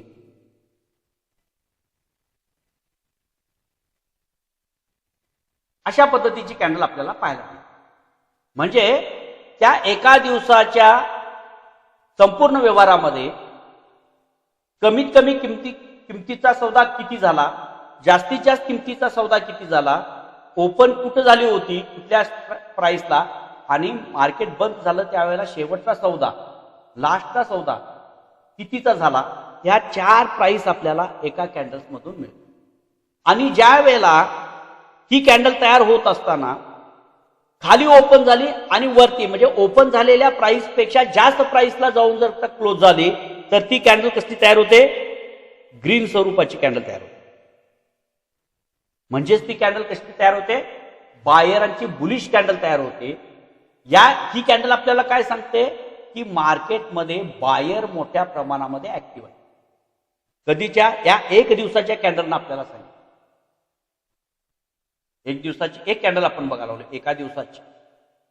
मग त्या दिवसभराच्या व्यवहाराची कॅन्डल आपण बघितल्यानंतर आपल्या लक्षात आलं की या दिवशी या स्टॉकच्या प्राइसमध्ये बायर मोठ्या प्रमाणामध्ये ऍक्टिव्ह झाले. बायरांचं वर्चस्व आपल्याला दिसून येतं. म्हणजे जी हॅलो हा, तर ही जी ग्रीन कलरची कॅन्डल तयार होते किंवा बुलिश कॅन्डल म्हणतो आपण. आता या ठिकाणी एकच गोष्ट लक्षात घ्या, बुलिश कॅन्डलचा ओपन कुठं आहे, खालती ओपन आणि इथं काय होते, वरती क्लोज होते.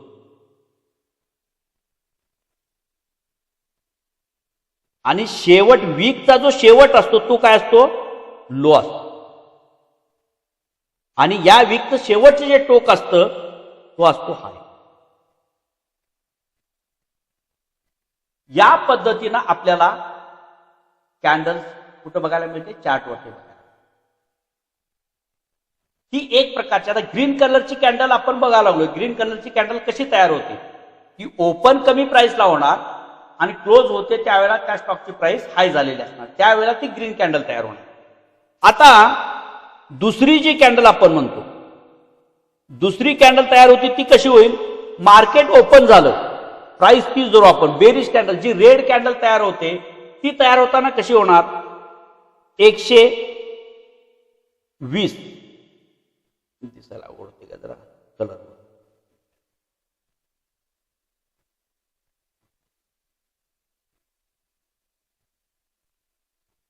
120 या प्राइसला मार्केट ओपन झाल्याबरोबर त्या स्टॉकची प्राइस किती होती, 120.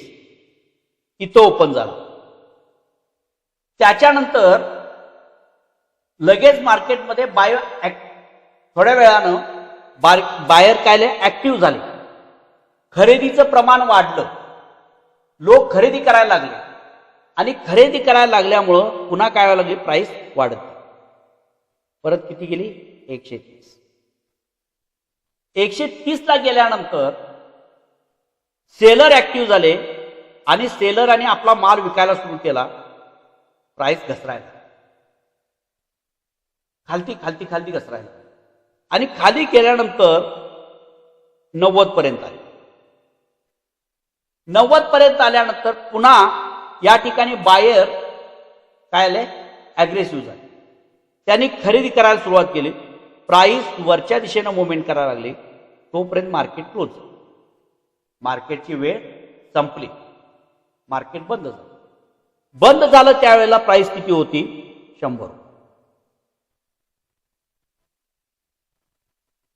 आता दिवसभरामध्ये म्हणजे मार्केट ओपन झालं कितीला, 9:15 ला मार्केट ओपन झालं, त्यावेळेला 120 रुपयाच्या स्टॉकची प्राइस होती पहिला सौदा. आणि ज्या वेळेला मार्केट बंद झालं त्यावेळेला शेवटचा सौदा हा 100 रुपयांचा होता. म्हणजे शेवटचा सौदा हा कमी किमतीला झाला, ओपन किमतीपेक्षा कमी किमतीला झाला. त्यावेळेला तयार होणारी कॅन्डल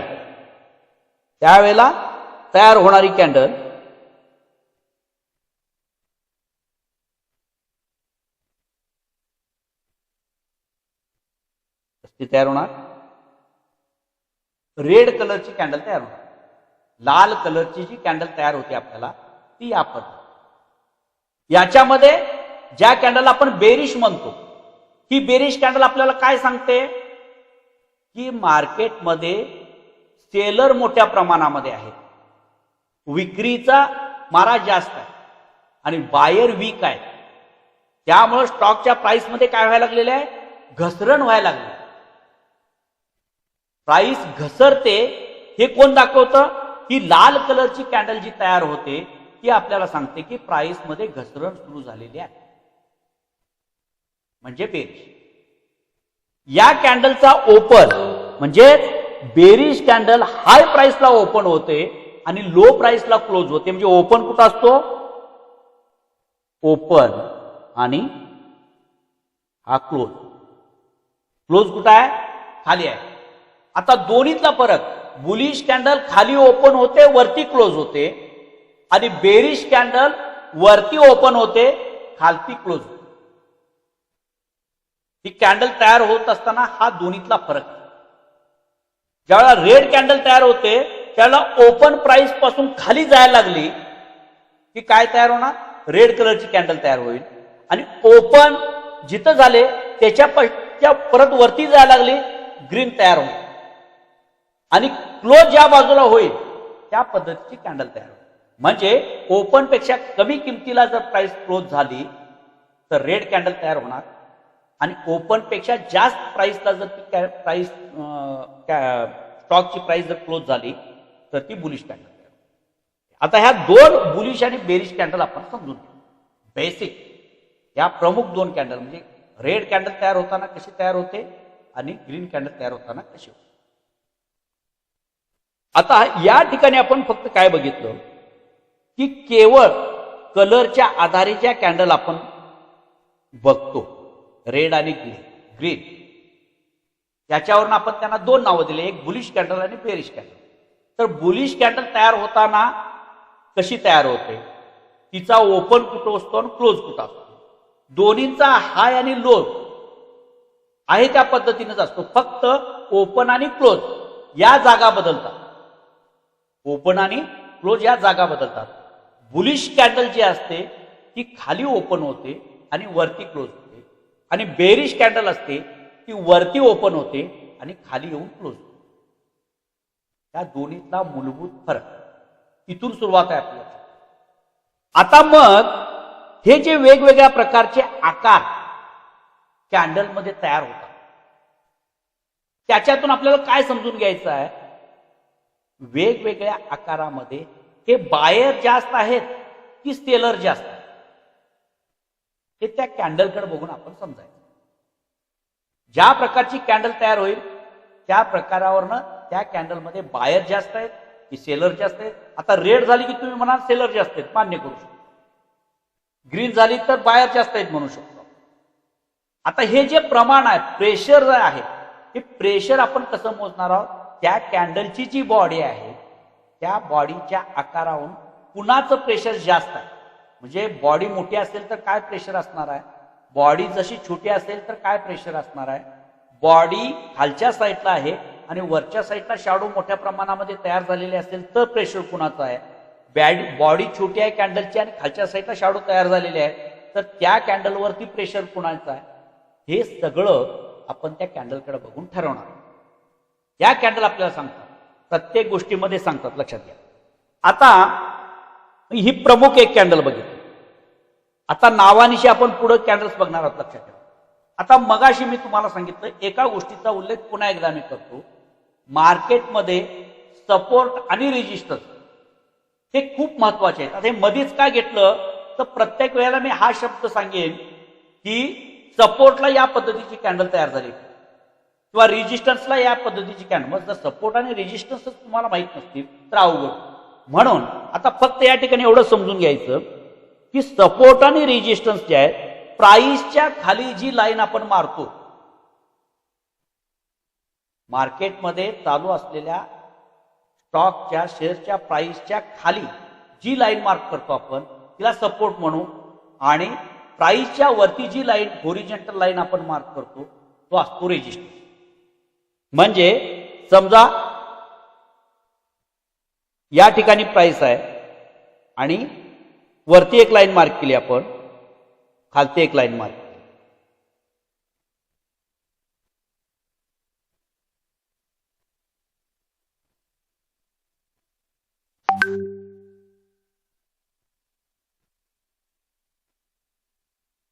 प्राइस झाली, सॉरी. त्यानंतर आता खालची लाईन याच्यामध्ये प्राइस आहे. प्राइसच्या खाली जी लाईन मारतो ती झाली सपोर्ट, आणि प्राइसच्या वरती जी आपण लाईन मार्क करतो ती झाली रेजिस्टन्स. आता एक गोष्ट लक्षात घ्या, इथून पुढे जे जे पॅटर्न आपण बघणार आहोत कॅन्डल्सचे, त्यांची जागा एकतर इथं आपण बघायची आहे किंवा एकतर इथं बघायची. म्हणजे सपोर्ट आणि रेजिस्टन्स हा शब्दाचा उल्लेख ज्या ज्या वेळेला मी करेन त्यावेळेला तुमच्या लक्षात आलं पाहिजे की प्राइसच्या वरती जी लाईन आपण मार्क करतो ती काय असते, रेजिस्टन्स, आणि प्राइसच्या खाली जी लाईन मार्क करतो तो सपोर्ट. एवढी गोष्ट आता लक्षात घ्या. आता ज्या वेगवेगळ्या प्रकारामध्ये कॅन्डल्स आपण चार्टवरती बघतो त्याचं प्रेशर आपण मोजायचं लक्षात ठेवा. आता प्रेशर, जी कॅन्डल ग्रीन आहे ती बुलिश आहे, जी कॅन्डल रेड कलरची कॅन्डल आहे ती बेरिश आहे. हा मूलभूत दोन्हीतला फरक आपण समजतो. आता इथून पुढं त्या प्रत्येक कॅन्डलवरती जरी बुलिश असेल आणि त्याच्यावरती जर सेलरांचं वर्चस्व दिसत असेल तर त्या कॅन्डलवरती सेलरांचं वर्चस्व आहे असं आपण मानतो. जास्त प्रमाणामध्ये सेलर आहे. ती क्लोज झाली बुलिश मध्ये, कॅन्डल बुलिश आहे पण त्याच्यावरती प्रेशर कुणाचा आहे, सेलरांचा. आता ते कसं आपण समजून घेत जाऊ हळूहळू. एक लक्षात घ्या, आता हे समजून घेणं आपल्याला खूप गरजेचं आहे. लक्षात घ्या, ज्या कॅन्डल्स आता मी तुम्हाला सांगितले त्याचं प्रेशर मोजायची जी ताकद आहे ती प्रेशर आपल्याला चांगल्या पद्धतीने मोजता आलं पाहिजे. सुरुवातीपासून जाऊ. समजा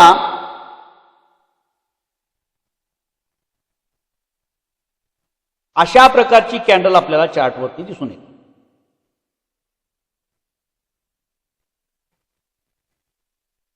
मार्क करताना सुद्धा तुम्हाला त्याच पद्धतीने जातो मी.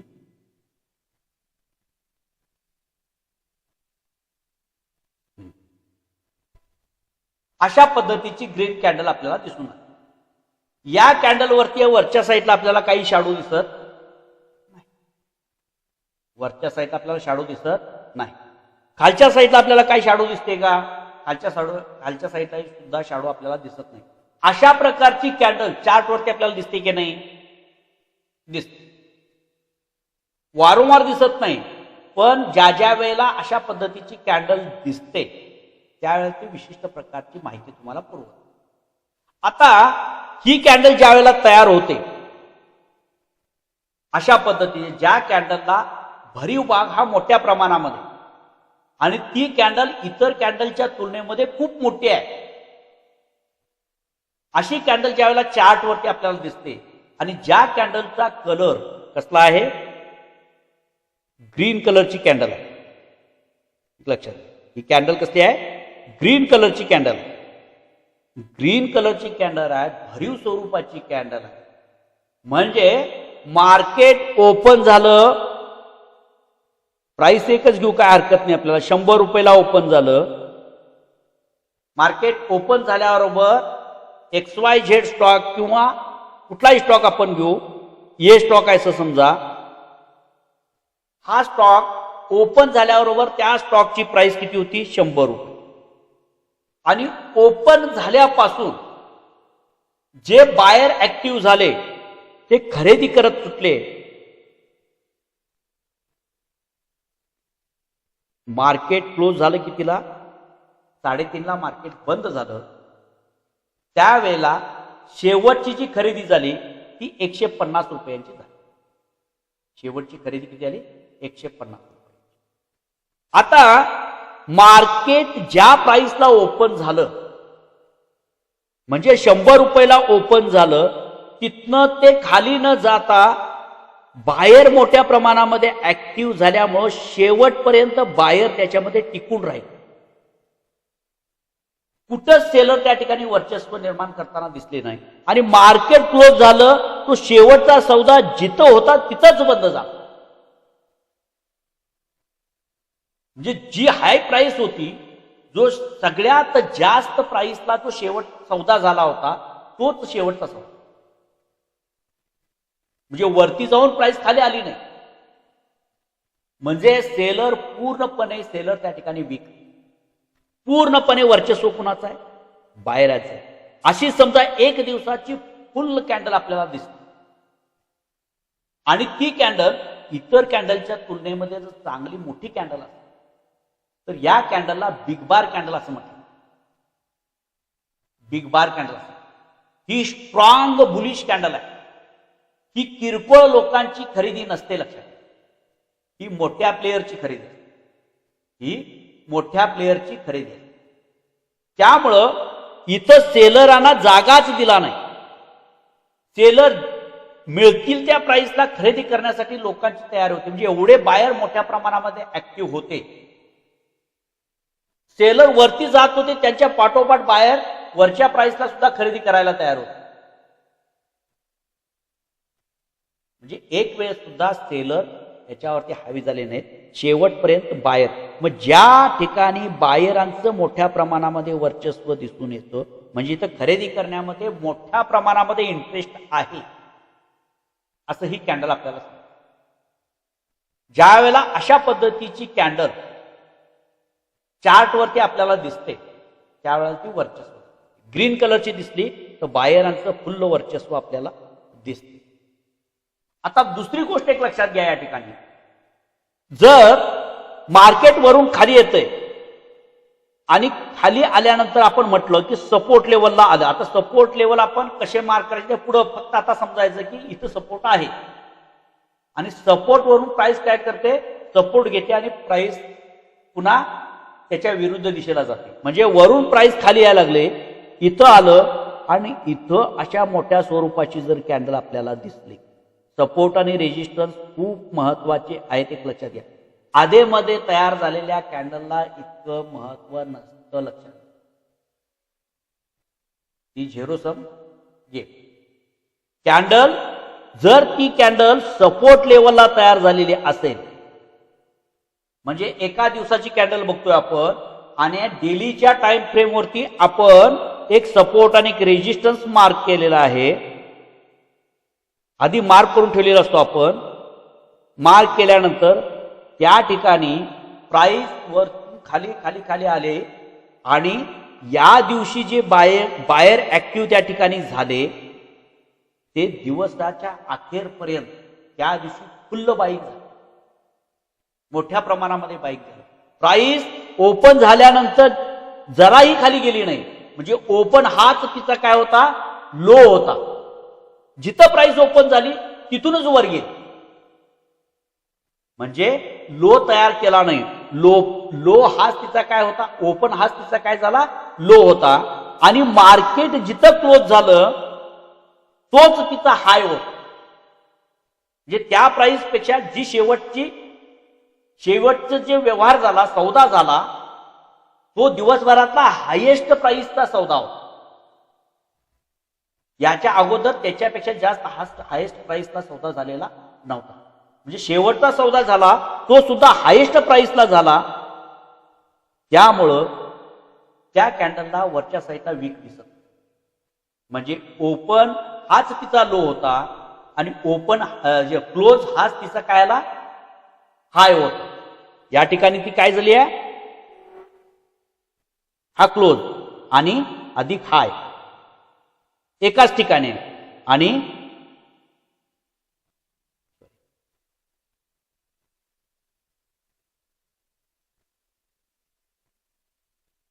Open is equal to low. Open हाच तिचा लो आणि क्लोज हाच तिचा हाय. वरच्या साईडला शॅडो नव्हते, खालच्या साईड रिअर प्रमाणामध्ये म्हणजे अतिशय कमी प्रमाणामध्ये अशा पद्धतीच्या कॅन्डल्स आपल्याला पाहायला मिळतात.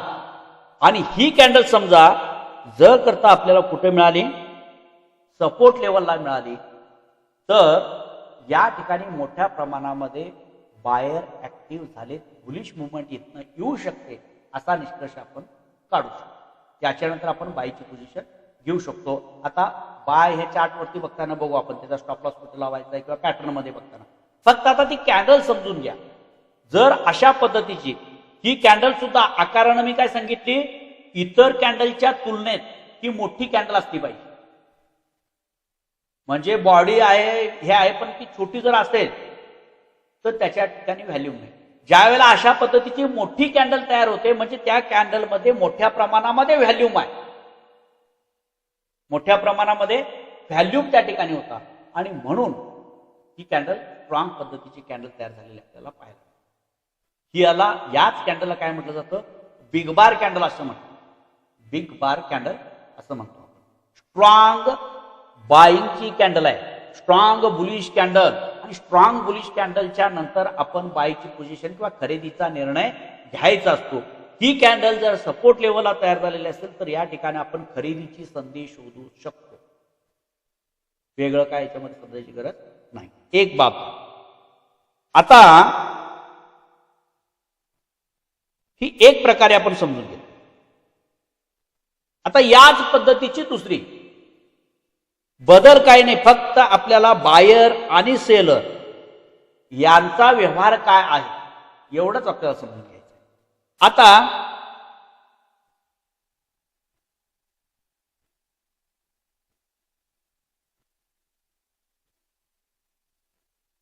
चार्ट वरती समजा आपल्याला अशा पद्धतीची कॅन्डल दिसून आली.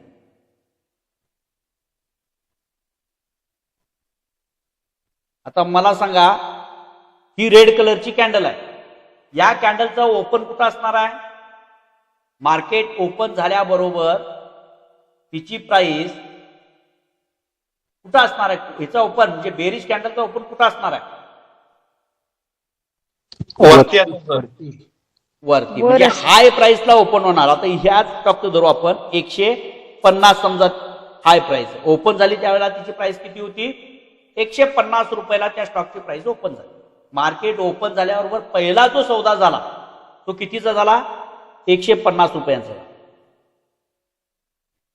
आणि तिथून जो पहिला सौदा झाला तिथून एक पैसाही प्राइस वाढली नाही, विकायला गर्दी उडाली. म्हणजेच काय झाले, सेलर ऍक्टिव्ह झाले.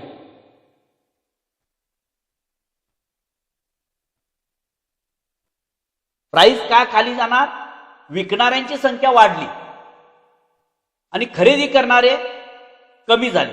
मग खरेदी करणाऱ्या लोकांच्या जो ऑप्शन तयार झाला ना कमीत कमी किमतीला खरेदी करायला, त्यामुळे ते एक एक स्टेप मागे जायला लागतात खरेदी करणारे.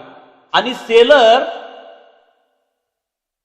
आपला माल अधिक प्रमाणामध्ये असेल येईल त्या किमतीला ते विकायला तयार होतात, मिळेल त्या किमतीत त्यांना माल विकून बाहेर पडा. त्यामुळं जसा विक्रीचा मारा वाढत गेला तसं प्राइस काय लागली, घसरायला खाली यायला. आणि शेवटचा जो सौदा झाला, हा लास्टचा जो सौदा झाला, हा झाला 100 आणि मार्केट काय झालं, क्लोज झालं. मार्केट क्लोज झालं म्हणजे शेवटचा सौदा कितीला झाला, 100 रुपये. त्याच्यानंतर एक पैसाही वाढला नाही. शेवटचा सौदा झाला तोच तिचा लो, तोच तिचा क्लोज. म्हणजे जास्त प्राइसला ओपन झाली आणि कमी प्राइसला येऊन क्लोज झाली. इतकंच नाही तर मार्केट ओपन झाल्यापासून जी विक्री सुरुवात होती ती मार्केट बंद होईपर्यंत काय होती, विक्री चालूच होती मोठ्या प्रमाणात. बंद होईपर्यंत काय होती, विक्री ही मोठ्या प्रमाणामध्ये चालू होते. कुठंही या ठिकाणी आपल्याला बायर आक्रमक झालेले पाहायला मिळते. शेवटचा सौदा सुद्धा, जो शेवटचा सौदा झाला तो सगळ्यात शेवटच्या लोएस्ट प्राइसला. म्हणजे या संपूर्ण दिवसभरामध्ये विकणाऱ्यांची संख्या अधिक होती आणि खरेदी करणाऱ्यांची संख्या काय होती, कमी होती. त्यामुळे प्राइस काय होत गेली, घसरत गेली. आता या पद्धतीची कॅन्डल ज्यावेळेला तयार होते ही कॅन्डल आपण कशी म्हटली, बेरिश कॅन्डल. आता ही कॅन्डल ज्या वेळेला रेजिस्टन्स, या रेजिस्टन्स जवळ तयार होते, त्याच्यानंतर रेजिस्टन्स म्हणजे जिथून प्राइसला रिजेक्शन याच्या अगोदर मिळालेला, म्हणून आपण त्या ठिकाणी रेजिस्टन्स मार्क करून ठेवलेला आहे. आपण काय अनालिसिस करून ठेवलेलं आहे की या ठिकाणी आल्यानंतर प्राइसला रिजेक्शन मिळू शकतं, कारण याच्या अगोदर या प्राइस लेवलवरून प्राइस पुन्हा खाली गेलेली आहे. हे तुम्ही आधी अभ्यास केलेला आहे आणि म्हणून ती लाईन मार्क करून ठेवलेली आहे. याच्या अगोदर या प्राइस लेवलला जेव्हा जेव्हा आलेली आहे प्राइस त्यावेळेला इथून खाली गेलेला आहे. मग हे अनालिसिस करून ठेवलं तुम्ही काय ठरवलंय, इथं आल्यानंतर प्राइस इथून खाली जाऊ शकते असं तुम्ही ठरवलेलं आहे, रेजिस्टन्स मार्क करून ठेवलेलं आहे. मग तिथं जर ज्यावेळेला रेजिस्टन्सच्या लेवलला अशा पद्धतीची कॅन्डल तयार झाली रेड, म्हणजे तुमच्या म्हणण्याला पुष्टी मिळाली. तसंच घड मोठ्या प्रमाणामध्ये सेलर ऍक्टिव्ह झालेली तुम्हाला या ठिकाणी पाहायला मिळतं आणि मोठी कॅन्डल तयार झाली म्हणजे कन्फर्मेशन मिळालं की तुम्हाला या ठिकाणी सेलर ऍक्टिव्ह झालेले आहेत, विकणाऱ्यांची संख्या वाढलेली आहे, प्राइस इथून खाली जाणार. मग तुम्ही काय करू शकता, सेलची संधी घेऊ शकतो, विकू शकता. आता विकून कसा नफा मिळवता येतो हे सिनियर लोकांना माहिती आहे, पण नव्यानं मार्केटमध्ये आल्यानंतर तुमच्याजवळ शेअर नसताना सुद्धा जर तुम्ही इंट्राडे ट्रेडिंगच्या प्रकारामध्ये पुढे जाऊन शिकणार आहोत, आपण एकाच दिवसाचा सौदा जर करणार असू तर आपल्याला आपल्याजवळ शेअर नसताना अगोदर विकू शकतो. नसतानाच आपण सेल करायचं, तर फक्त ऑर्डर टाकायची सेल म्हणून, किती क्वांटिटी करणार तेवढ्या क्वांटिटी करायची आणि जेवढा तुम्ही सेल केलेल्या प्राइस पासून खाली जाईल तेवढा तुमचा नफा. आता ते डीप मध्ये आपण पुढे जाऊन बघणार आहोत. फक्त आता लक्षात घ्या की सेलची पोझिशन म्हणजे समजा जरी आपण खरेदी केलेली असेल तरी सुद्धा या पद्धतीची कॅन्डल तयार झाल्यानंतर आपण आपलं प्रॉफिट बुक करून त्याच्यातून बाहेर पडतो. हे आपल्याला काय सांगते की सेलर या ठिकाणी ऍक्टिव्ह झालेले आहेत, तिथून प्राइस वरती जाणार नाही. सेलर मोठ्या प्रमाणात सेलर आता काय करणार आहेत, प्राइसला खाली घेऊन जाऊ शकतात. मग अशा ठिकाणी समजा तुम्ही बाईची पोझिशन घ्यायचा विचार केला तर लॉसमध्ये जाल तुम्ही. त्यामुळं ज्या वेळेला अशी कॅन्डल तयार झाली त्यावेळेला एक डोकीतनं विषय काढून टाकायचा की आता आपण याच्यामध्ये खरेदी करायची नाही. केलं तर आपण सेलिंग करायचं, विक्रीचा प्रयत्न करायचा, ही संधी आपण साधायचा प्रयत्न करायचा. ही झाली स्ट्रॉंग बेरिश कॅन्डल.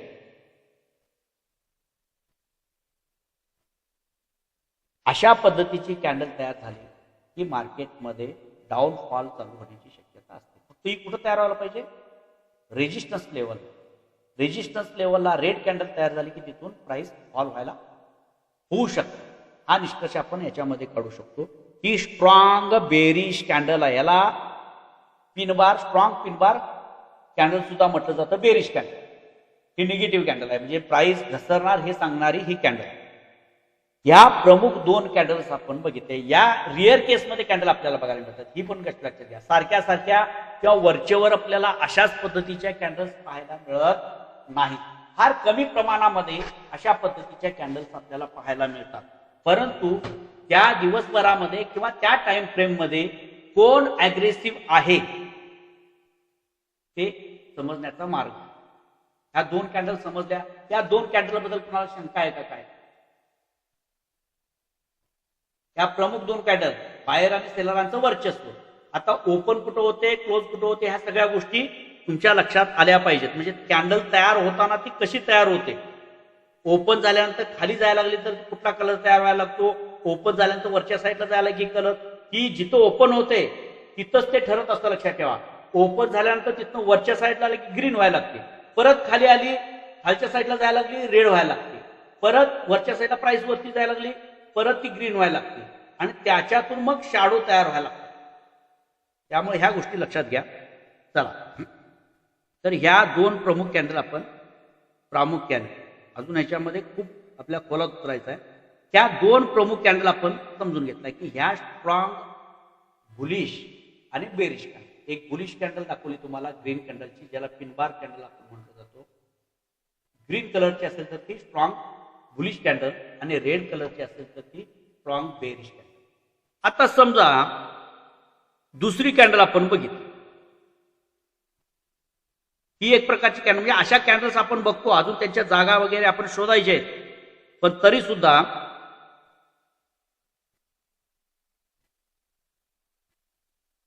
आता समजा परत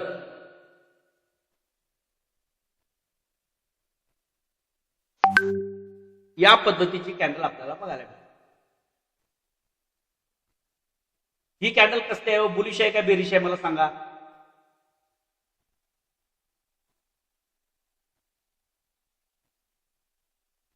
बोला कोणतरी. बुलिश आहे सर, बुलिश आहे. बुलिश. एवढं तरी आपल्याला माहिती आहे की ग्रीन कलरची कॅन्डल आहे, कलर मध्येच आपण बघितल्या त्यामुळे बुलिश कॅन्डल.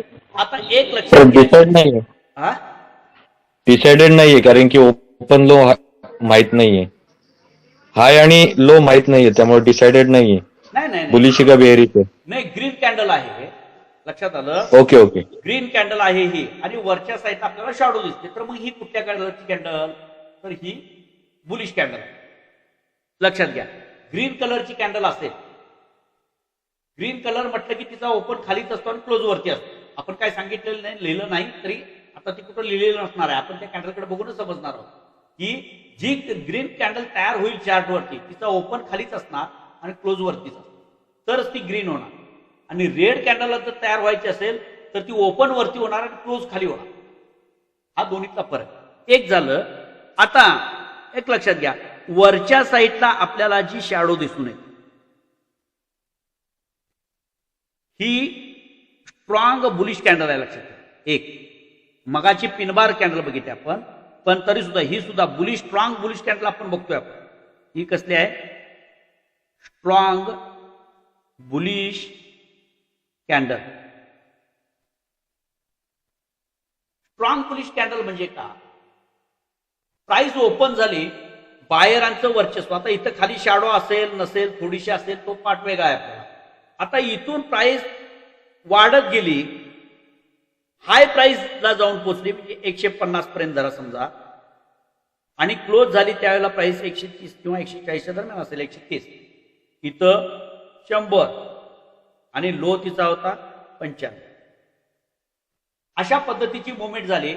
आणि ज्या वेळेला आपल्याला चित्र समोर आलं त्या कॅन्डलचं, त्यावेळेला आपल्याला दिसून आलं की हा इतका म्हणजे कॅन्डल्स मोठी आहे आणि कॅन्डलचा जास्तीत जास्त भाग हा बॉडीचा, भरीव बॉडी. कुठली आहे ती, ग्रीन कलरची भरीव बॉडी असलेली कॅन्डल तयार. आणि वरच्या साईडला जी वीक असते, ही वीक काय दर्शवते लक्षात ठेवा. दोन गोष्टी आधी सांगतो तुम्हाला. एक म्हणजे कुठल्याही कॅन्डलला, रेड असू दे किंवा ग्रीन असू दे, खालच्या साईडला जी वीक असते ती वीक आपल्याला काय दाखवते की बायर ऍक्टिव्ह आहे, खालच्या साईडला शॅडो असेल. आणि वरच्या साईडला कुणाचं प्रेशर सांगते, सेलरांचं. जी वीक तयार होते, टोक लाईन रेषाची तयार होते वरच्या साईडला, ती प्रेशर कुणाचं सांगते, ते किती प्रेशर आहे त्या वीक वरती ठरवणार आपण. परंतु शॅडो काय सांगते आपल्याला, प्रेशर कुणाचं आहे. वरच्या साईडला जर शॅडो असेल तर प्रेशर कुणाचं आहे, ते सेलरांचं आहे. आणि खालच्या साईडला जर शॅडो असेल तर बायरांचं प्रेशर. लक्षात येते का बघा, मी काय म्हटलं, कॅन्डलला वरच्या साईडला जी वीक दिसून येते. आता चार्ट वरती कॅन्डल आपण बघितला तर वेगवेगळ्या प्रकारचे शॅडो आपल्याला दिसतात. खालच्या साईडला शॅडो असणारे काही दिसतात, वरच्या साईडला शॅडो असणारे दिसतात. कुठल्याही कॅन्डलला, रेड कॅन्डल असू दे किंवा ग्रीन कॅन्डल असू दे, वरच्या साईडला जी शॅडो असेल, जेवढी शॅडो असेल तेवढी ती सेलरांचं काय आहे, ते प्रेशर आहे. जेवढं शॅडो आहे तेवढं. आणि खालच्या साईडला जेवढी शॅडो असेल तेवढं ती काय आहे, बायरांचं प्रेशर. हे प्रेशर मोजायसाठी आपण त्याचा उपयोग करायचा. एक गोष्ट लक्षात, वरच्या साईडला शॅडो ही सेलरांच्या प्रेशर केवढा आहे ते दाखवणार, खालच्या साईडला शॅडो तयार झाली की शॅडो आपल्याला बायरांचं प्रेशर दाखवणार. एक मुद्दा. आता हळूहळू आपल्या ह्याच्यामध्ये आतमध्ये जाईल. आता लक्षात घ्या, ज्या वेळेला तुम्ही या पद्धतीची कॅन्डल बघितली चार्ट, याच्यामध्ये जो भरीव भाग आहे कॅन्डलची, जी रिअल बॉडी आहे, ही रिअल बॉडी किती आहे, 80% पर्यंत रिअल बॉडी, 80% रिअल बॉडी. आणि वरती जो छोटा भाग आपल्याला दिसतो, वीक दिसते, ती किती टक्के आहे?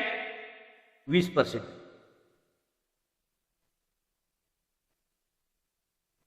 रिअल बॉडी 80% आहे आणि वरच्या साईडला जी शॅडो आपल्याला दिसते ती 20%. मग ही कॅन्डल कसली आहे? Strong bullish candle. या कॅन्डल नंतर आपण बाय करू शकतो.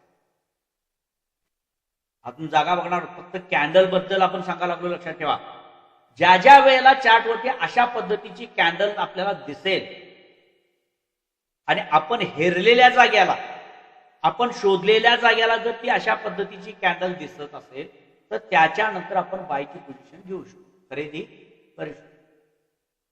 ही चांगली स्ट्रॉंग बाईंगची पोझिशन असलेली कॅन्डल.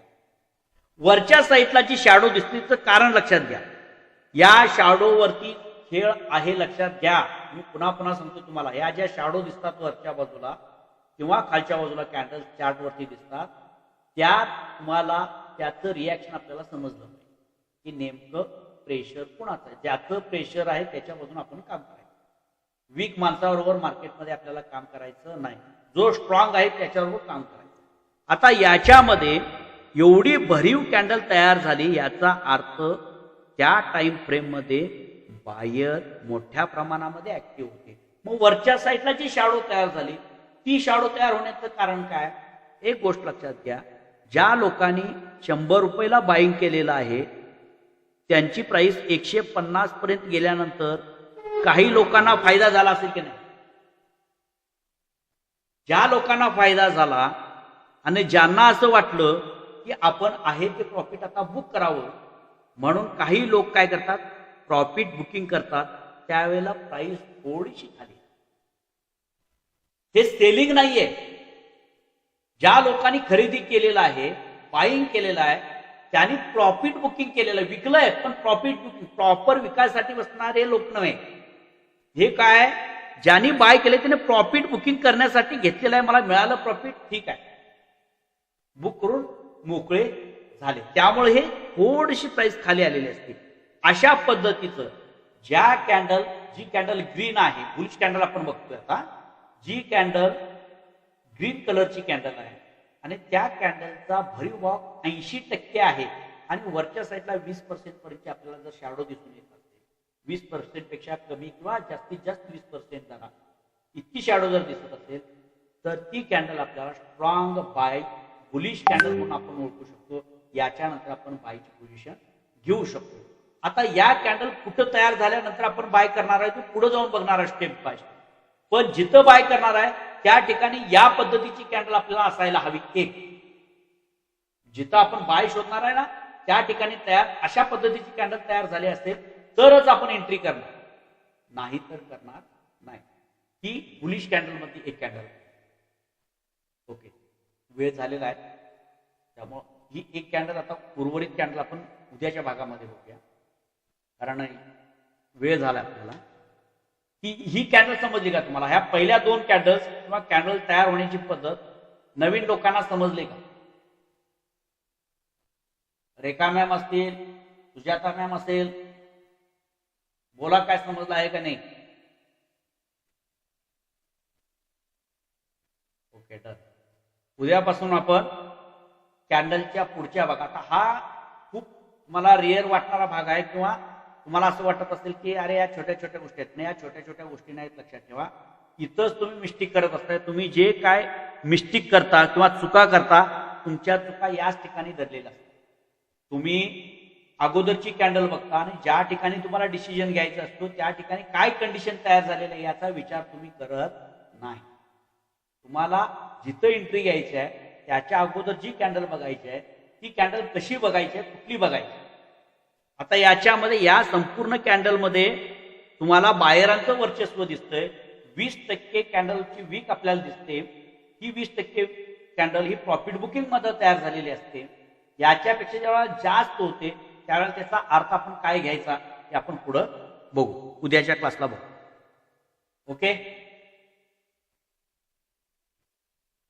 ओके, शुभरात्री.